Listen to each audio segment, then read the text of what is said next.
विनय अपनी पत्नी काजल की हर बात मानता था, या यूं कहें कि विनय को उसकी हर बात माननी पड़ती थी। विनय जोरू का गुलाम बन गया था। आगे क्या हुआ जानने के लिए देखते हैं जोरू का गुलाम। आज विनय की शादी हुई थी। घर में खुशियों का माहौल था। विनय के माता पिता, भाई बहन सब नई बहू के स्वागत की तैयारियों में जुटे थे। विनय जब अपनी नई नवेली दुल्हन काजल को घर लेकर आया तो सबने उन पर फूल बरसाए और नवविवाहित जोड़े का स्वागत किया।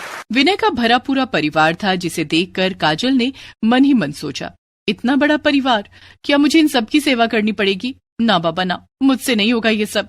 मुझे विनय को अपनी मुट्ठी में करना होगा। सुहाग रात के समय जब विनय काजल के पास जाता है और उसका घूंघट उठाता है तो देखता है कि काजल की आंखों से टप टप आंसू गिर रहे थे। क्या बात है काजल, तुम क्यों रो रही हो? क्या तुम इस शादी से खुश नहीं हो? मेरे हाथों में बहुत दर्द है। ऐसा लग रहा है कि इन हाथों से पानी का एक गिलास भी नहीं उठा पाऊंगी। अच्छा, लेकिन तुम्हारे हाथों में कब से दर्द है? जब से मैंने ससुराल में कदम रखा है तब से ही न जाने क्यों मेरे दोनों हाथों में बहुत तेज दर्द हो रहा है। इसमें रोने की क्या बात है?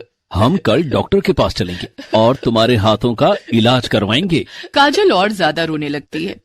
लेकिन कल जब माँ जी पहली रसोई के लिए बोलेंगी तो उनको क्या कहूंगी? वो तुम मुझ पर छोड़ दो, मैं सब संभाल लूंगा। विनय की बातें सुनकर काजल के चेहरे पर एक कुटिल मुस्कान आ जाती है। दूसरे दिन जब विनय की माँ रोहिणी काजल को पहली रसोई बनाने के लिए कहती है, माँ, काजल के हाथों में बहुत दर्द है, ये कुछ काम नहीं कर पाएगी। मैं तो इसे लेकर डॉक्टर के पास जा रहा हूँ। तो पहली रसोई की रस्म कैसे पूरी होगी? माँ, तुम बना लो ना, तुम्हारे हाथ के बने खाने का कोई जवाब नहीं है। और वैसे भी ये सारी रस्में बहुत पुरानी हो चुकी है माँ। अच्छा, तुम लोग खाना खा लेना, मैं काजल को लेकर डॉक्टर के पास जा रहा हूँ। विनय काजल को लेकर डॉक्टर के पास चला जाता है और रोहिणी देखती रह जाती है। तभी विनय की बहन सेजल कहती है, माँ, भैया को देखा आपने? एक ही रात में कितने बदल गए हैं। बदल नहीं गया, जोरू का गुलाम बन गया है। उधर काजल विनय को लेकर एक डॉक्टर के पास जाती है। विनय, मेरी पक्की सहेली एक डॉक्टर है, क्यों ना हम उसके पास चलें? मेरा इलाज भी हो जाएगा और मैं अपनी सहेली से मिल भी लूंगी। हाँ हाँ, क्यों नहीं, चलो। काजल डॉक्टर पारुल के पास जाती है। दरअसल काजल ने पारुल को पहले से ही बता दिया था कि विनय को क्या बोलना है। काजल के दोनों हाथों की नसें बहुत कमजोर हैं। इन पर ज्यादा जोर डाला गया तो इसके हाथों में पैरालिसिस भी हो सकता है, इसलिए ज्यादा से ज्यादा इसके हाथों को आराम दे। Okay doctor. उसके बाद काजल और विनय घर जाने लगते हैं। विनय, तुमने पारुल को ओके तो बोल दिया, लेकिन माँ जी जब मुझे घर का काम करने के लिए कहेंगी तब तो मुझे करना ही पड़ेगा ना? कैसी बात कर रही हो काजल? पारुल ने कहा है ना कि तुम्हारे हाथों में ज्यादा जोर नहीं देना है। तुम्हें घर का काम करने की कोई जरूरत नहीं है। घर का काम माँ और सेजल कर लेगी। Thank you Vinay, you are a best husband. अच्छा चलो ना कुछ खाते हैं, मुझे बहुत भूख लगी है। हाँ चलो, मुझे भी भूख लग रही है। विनय और काजल एक रेस्टोरेंट में जाते हैं और दोनों खाना खाते हैं। घर आने के बाद विनय घर वालों को बता देता है कि काजल घर का कोई काम नहीं करेगी। ये सुनकर रोहिणी और सेजल समझ जाते हैं कि काजल ने विनय को पूरी तरह से अपनी मुट्ठी में कर लिया है। दूसरे दिन सुबह रोहिणी देखती है कि विनय रसोई में चाय बना रहा है। अरे विनय बेटा, आज तू रसोई में, सब ठीक तो है ना? हाँ माँ, सब ठीक है। मैं काजल के लिए चाय बना रहा हूँ। भैया, एक कप चाय मेरे लिए भी बना देना। तभी विनय का भाई विजय वहाँ आता है। भैया, एक कप चाय मेरे लिए भी बना देना।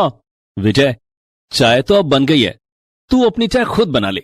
और हाँ, माँ और पिताजी के लिए भी बना लेना। इतना कहकर विनय चाय का ट्रे लेकर अपने बेडरूम में चला जाता है और काजल को बेड टी देता है। अब तो ये रोज का सिलसिला बन गया था।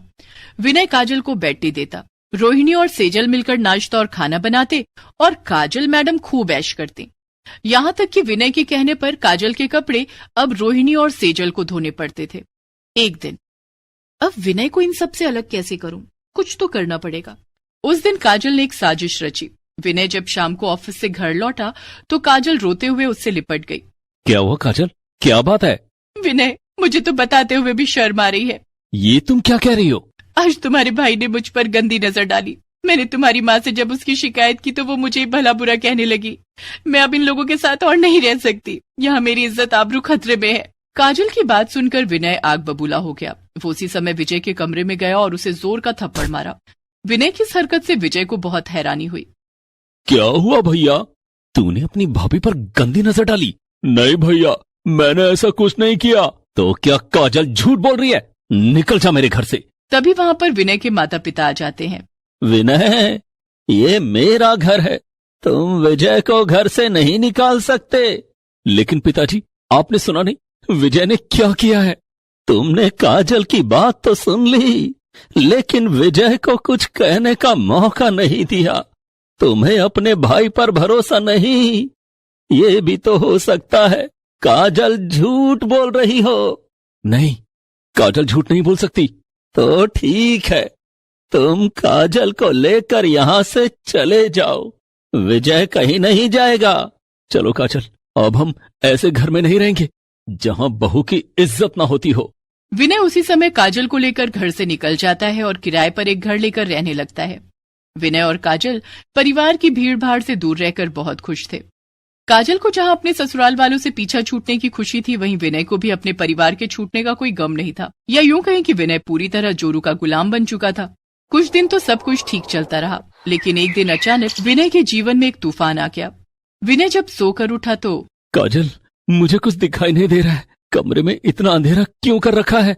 खिड़की से पर्दा हटा दो, सूरज की रोशनी घर में आने दो। विनय, दिन निकल आया है, सूरज की रोशनी कमरे के अंदर तक आ रही है और तुम्हें कुछ दिखाई नहीं दे रहा है? क्या सूरज की रोशनी कमरे में आ रही है? फिर मुझे कुछ दिखाई क्यों नहीं दे रहा है? कहीं मैं विनय फूट फूट कर रोने लगा। वो समझ गया था कि उसकी आंखों की रोशनी चली गई है।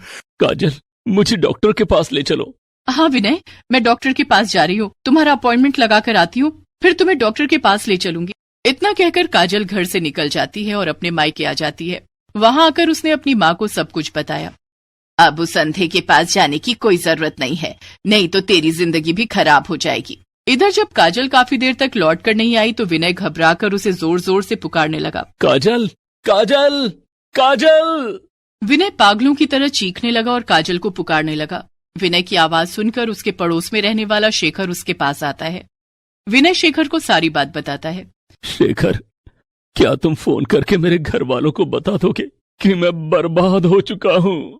हाँ विनय, तुम चिंता मत करो, मैं अभी तुम्हारे घर वालों को बताता हूँ। शेखर विनय के फोन से उसके पिता को फोन करता है और सारी बात बताता है।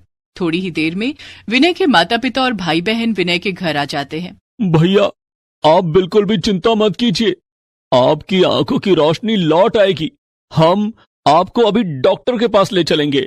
वे सभी उसी समय विनय को डॉक्टर के पास लेकर जाते हैं। उनकी आंखों का रेटिना फट गया है, ऑपरेशन से ही इनकी आंखें ठीक हो सकती हैं, लेकिन ऑपरेशन में 10 लाख रुपए लग जाएंगे।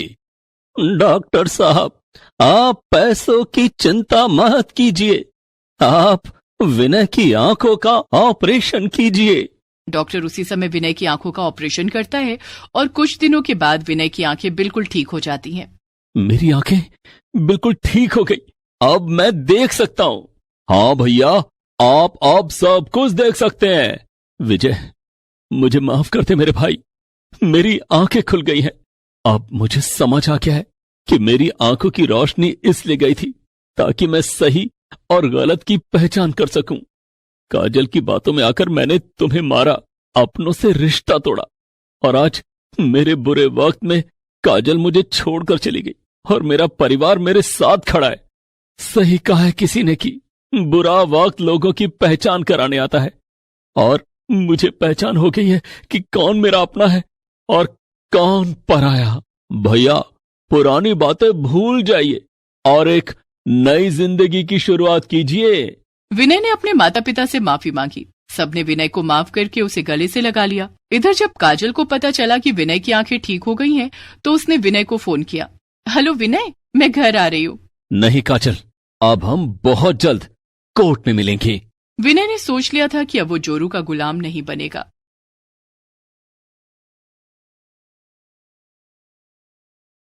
नैना की नई नई शादी हुई थी। शादी होते ही उसके पति विवेक को ऑफिस के काम से विदेश जाना पड़ता है। ससुराल में बिना पति के नैना के दिन कैसे कटते हैं, चलिए देखते हैं। नैना विवेक के गले लगकर रोने लगती है। विवेक, आपके बिना मैं यहाँ कैसे रहूंगी, मुझे भी अपने साथ ले चलिए। नैना, तुम्हें परेशान होने की कोई जरूरत नहीं है, घर में सब है ना तुम्हारा ख्याल रखने के लिए। माँ, पापा, निकिता, ये लोग तुम्हें कोई परेशानी नहीं होने देंगे। हाँ भाभी, भैया नहीं होंगे तो क्या हुआ, मैं हूं ना, मुझे अपनी ननद नहीं सहेली समझना। नैना बहू, हम तुझे बेटी बनाकर रखेंगे, तू चिंता क्यों करती है? जितनी जल्दी हो सके विवेक तुम्हें अपने साथ ले जाएगा। तब तक तुम हमारी बेटी बनकर रहना नैना बहू। देखा नैना, सब लोग तुम्हारी कितनी फिक्र करते हैं, तुम बेवजह रो रही थी।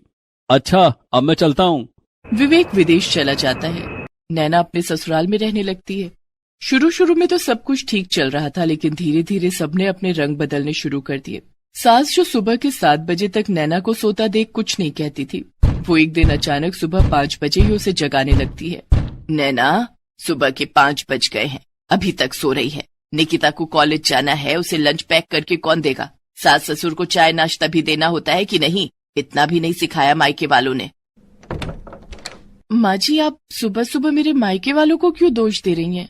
आप मुझसे कह देती कि कल से 5 बजे उठना है, मैं अपने आप उठ जाती। अच्छा, तो ये भी अब कहना पड़ेगा। बहुत दिन हो गए, ससुराल में आराम फरमा लिया, अब चल उठ और काम पर लग जा। नैना को अपनी सास सुषमा का अचानक ये बदला बदला सा रूप बहुत अजीब लग रहा था, लेकिन उससे भी अजीब लगा जब उसने देखा कि ननद और ससुर भी उसके साथ बहुत अजीब व्यवहार कर रहे हैं। ससुर ने चाय थूकते हुए कहा, आथू! नैना बहू, ये तुमने आज कैसी चाय बनाई है? ना इसमें दूध है और ना ही शक्कर। बाबूजी, मैं तो रोज ऐसी ही चाय बनाती हूँ, लेकिन आज आपने ऐसा पहली बार कहा है। तो क्या मैं झूठ बोल रहा हूँ? ओफो भाभी, आपको एग रोल बनाना नहीं आता तो कह देती, मैं कॉलेज की कैंटीन में कुछ खा लेती। इस एग रोल में ना तो सॉस और ना वेजिटेबल्स। वो क्या है ना कि निकिता, आज सब्जियां खत्म हो गई थी। सब्जियां खत्म हो गई थी तो बाजार जाकर ले आती। माँ जी, सब्जियां लेने बाजार जाती तो चाय नाश्ते में देर हो जाती। ये सब बहाने यहाँ नहीं चलेंगे। जाके बाजार से ताजी ताजी सब्जी लेकर आ और दिन का खाना बना। माँ जी, पहले मैं नाश्ता कर लूं?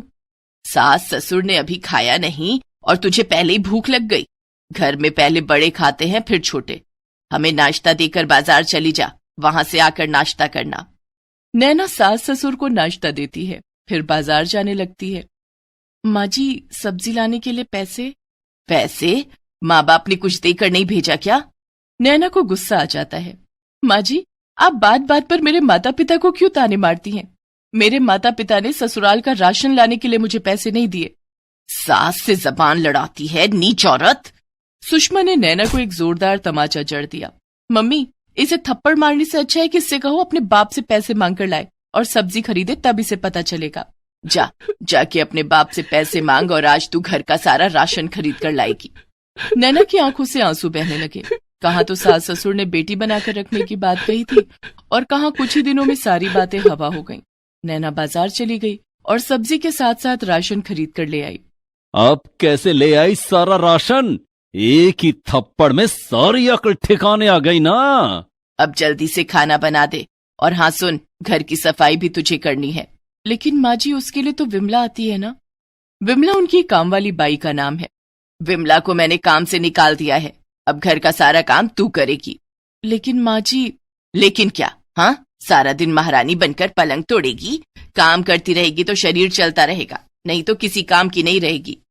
नैना रसोई में जाकर खाना बनाने लगती है। उसके बाद वो घर की साफ सफाई करती है। सारे काम खत्म करके वो अपने कमरे में आराम करने चली जाती है। तभी सुषमा वहां आती है। महारानी यहाँ आराम फरमा रही हैं, चल उठ, ये कपड़े धो दे। मम्मी जी, मैं बहुत थक गई हूँ, ये कपड़े कल धो दूंगी। नहीं, ये कपड़े अभी धुलने हैं, कपड़े धोएगी तो सारा आलस दूर हो जाएगा। नैना कपड़े धोने लगती है। कपड़े धोते धोते वो बहुत थक जाती है। माँ जी, हम एक वॉशिंग मशीन तो ले सकते हैं ना? अरे, अपने बाप को कह देती, दहेज में एक वॉशिंग मशीन दे देता। कपड़े हाथ से नहीं धोने हैं तो मायके से वॉशिंग मशीन मंगवा ले। ससुराल वालों का अचानक बदला हुआ व्यवहार नैना की समझ में नहीं आ रहा था।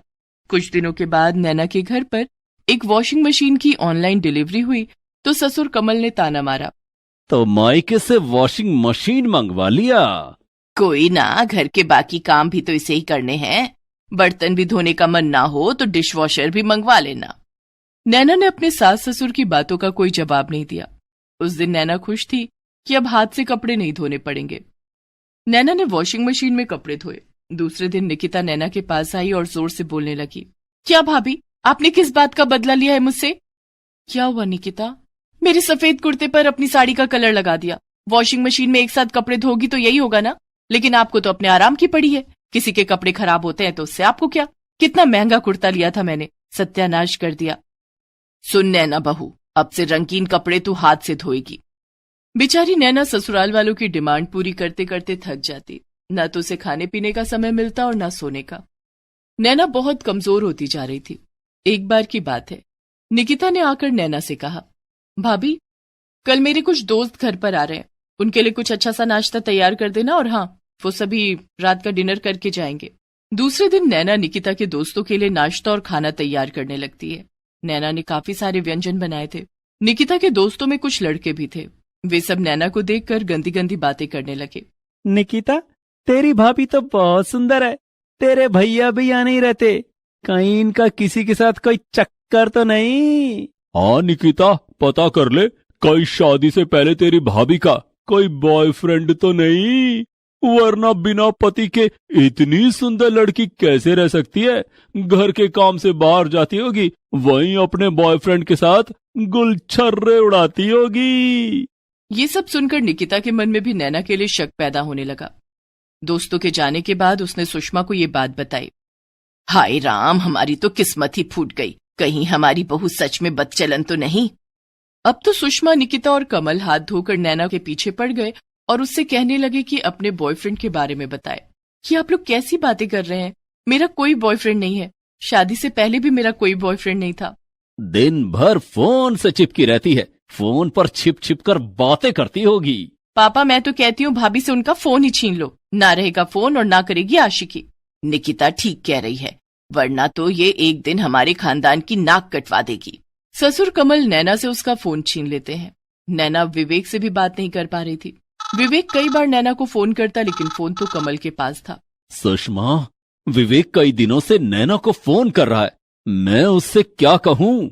एक काम करते हैं, नैना को घर से निकाल देते हैं और विवेक से कह देंगे कि अपने आशिक के साथ भाग गई। ठीक है। और दूसरे दिन तीनों मिलकर नैना को घर से निकाल देते हैं। लेकिन माँ जी, मेरा कसूर क्या है? तू एक बदचलन औरत है, पति के बिना औरत बदचलन होती है। नैना रोती हुई अपने मायके आ जाती है। उधर कमल विवेक को फोन पर कह देता है कि नैना घर से भाग गई है। ये सुनते ही विवेक दूसरे ही दिन विदेश से वापस आ जाता है। विवेक बेटा, तू आ गया। हमने नैना को रोकने की बहुत कोशिश की, लेकिन वो नहीं मानी, बोली कि वो किसी और से प्यार करती है। बस करो माँ, कितना झूठ बोलोगे आप लोग। नैना ने मुझे सब कुछ बता दिया है। मैंने सोचा था कि मेरे जाने के बाद तुम लोग उसका ख्याल रखोगे, लेकिन तुम लोगों ने उस पर अत्याचार करना शुरू कर दिया। वो वॉशिंग मशीन भी मैंने ही ऑनलाइन ऑर्डर की थी। उस दिन निकिता के दोस्तों ने उसे भड़काया और तुम लोग उनके कहने पर आ गए और नैना को घर से निकाल दिया। मैं नैना को लेकर हमेशा के लिए विदेश जा रहा हूँ, अब कभी लौट कर नहीं आऊंगा। ऐसा मत बोल बेटे, हमें छोड़कर मत जा। हमें माफ कर दो भैया, हमसे बहुत बड़ी गलती हो गई। निकिता, ये मत भूलो कि एक दिन तुम भी किसी की बहू बनोगी। अगर तुम्हारे साथ भी ये सब होगा तो तुम पर क्या गुजरेगी? विवेक नाराज होकर सीधा वहां से नैना के मायके जाता है। चलो नैना, मैंने तुम्हारा टिकट भी करवा लिया है। आज रात की फ्लाइट से ही हमें विदेश जाना है। वहां हम अपना आशियाना बनाएंगे, वहां तुम्हें कोई परेशान नहीं करेगा। उसी रात की फ्लाइट से नैना विवेक के साथ विदेश चली जाती है। Please subscribe this channel.